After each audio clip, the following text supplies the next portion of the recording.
sometimes there's only a difference in uh,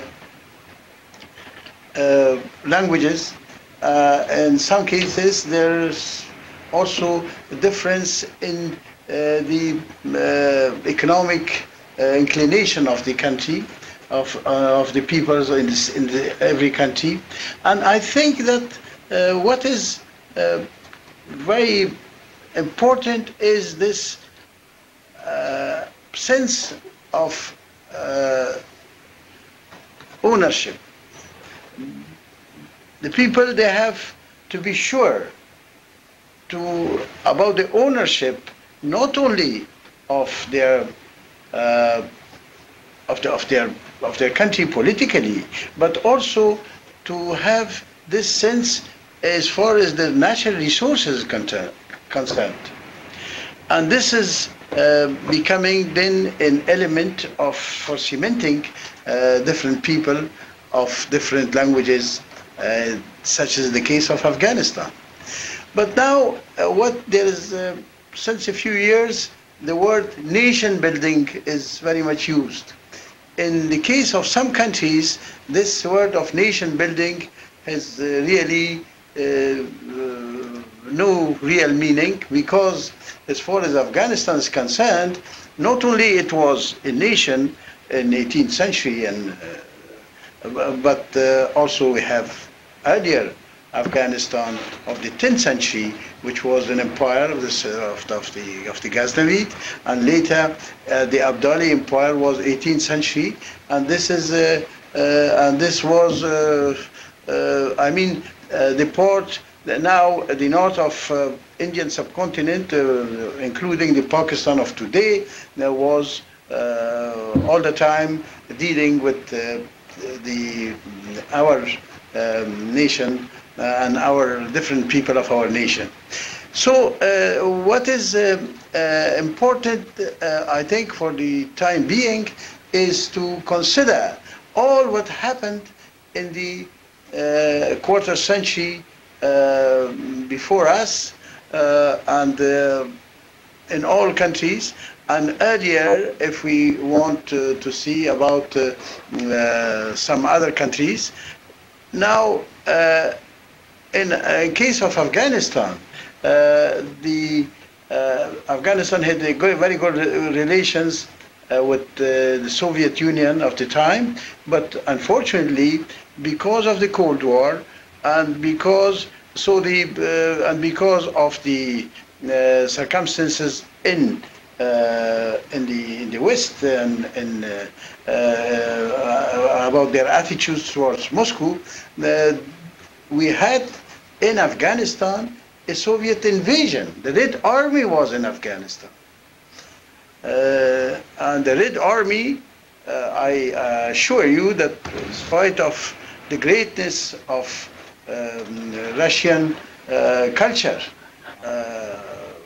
when you read Tolstoy, but the Red Army had never really a reputation for good education. They were very harsh towards the Afghan, and even the Afghan communists, who behaved, because we had some communists, which now they say there are no more. Now we found them in Afghanistan really fed up with the attitude of the Red Army. And so we had in Afghanistan, and this is why it was very important in the case of Afghanistan that the word jihad had a positive meaning, and this was to be ready to fight in favor of his belief, and in favor of also of its nationhood against the invaders, which were the Soviet Army, the Red Army. Today, jihad is acquired, unfortunately, a negative meaning, but in Arabic it means just effort. It means effort, striving. I mean, it's not. It has not the meaning of war and armed conflict automatically. So, I think that what I would like to make it clear that in Afghanistan there is a nationhood, and also I can say that Afghanistan also today is a good example of coexistence between people of different ethnic groups and different, because Afghanistan is almost 100% Muslim, but there is some 1/5 is Shia, precisely 17%, and these are Hazaras in Afghanistan. Hazaras are Mongoloid type, but they are not Mongols, because we have found in their vocabulary many of the words we find again in High Asia, the words of Kyrgyz and Kazakh origin.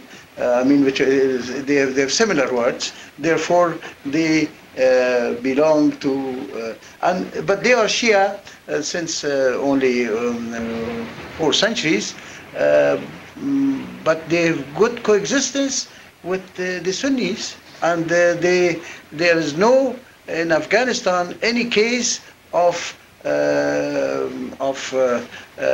terrorist act from one side to the other side. But if Afghanistan is a nation, and we recognize that because we have always spoken of Afghanistan and the Afghans for hundreds of years. Yes. But then what is all this talk about Tajiks and Uzbeks and Pakhtuns and Hazaras? What is the meaning of these words if the common ownership is that of the Afghan? Yes. So now if you see the geography of Afghanistan, you will find that it is a point of meeting of many regions. Regions of Central Asia and region of Middle East, and also region of South Asia, and also I can say Himalaya. So all these regions are meeting in Afghanistan.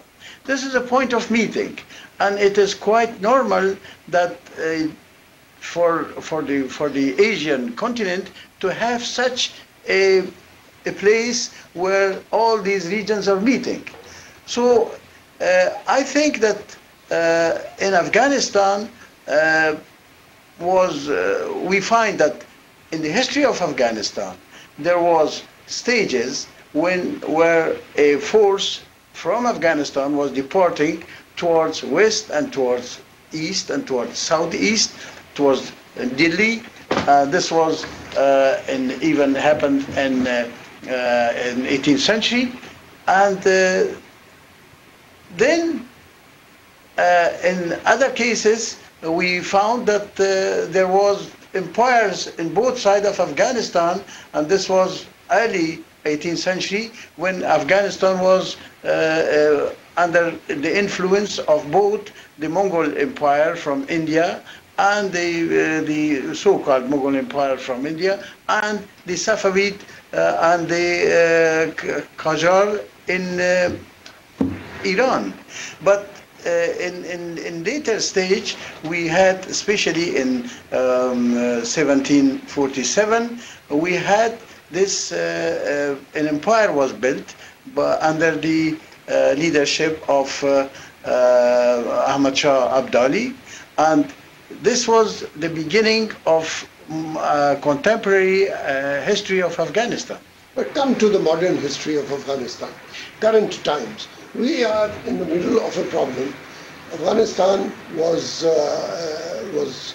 suffers a war with the United States, and as a result, we have a situation, and that situation is being now brought back into balance through a process, part of which is political and part of which is economic. The political process has resulted in the elections of last week. What projected forwards? How do you see the economic and political life of Afghanistan in the next 3 months, 6 months, 1 year? I think that I'm